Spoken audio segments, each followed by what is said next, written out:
এভাবে প্রশ্ন করো না। কিভাবে? নারী তুমি কি পড়েছিলে? তা কিভাবে করবো? নারী তুমি কেন হাফলাংটা ছিলে? পুরুষদের চোখের হেফাজত করা ফরজ।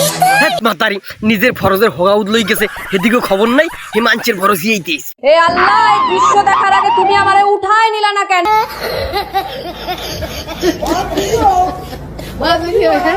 পুরুষদের চোখের হেফাজত করা ফরজ। হয়তো ছেলেরা হেফাজত করবে সোহের, আর তুই ল্যাংডা ল্যাংডা রাস্তায় ঘুরবি, তোর কোনো হেফাজত নাই। তুই ছেলেকে হেফাজত বিছরেই পাইছো, তোর হেফাজত তুই বিছরেই পাও না, পাগলা মাতারি। যদি ইসলাম ধর্মের কথা বলি তাহলে পোশাক কোনো ব্যাপার না। সব পোশাক কোনো ব্যাপার না, তুই উদলা থাক, তুই উদলা থাক। কত পাগল রাস্তায় রাস্তায় উদলা থায়, অগো গায়ে থায় ছাতা, অগো দিক কেউ চায়, তোর দিকেও কেউ চাইবে না, তুই উদলা থাক। ছেলেদের চোখের আবরুচ্ছে, ছেলেদের পর্দা করা ফরজ। এখন কি বেড়া রাস্তায় নামে কালাডুমুস হয়ে বানতে করবে?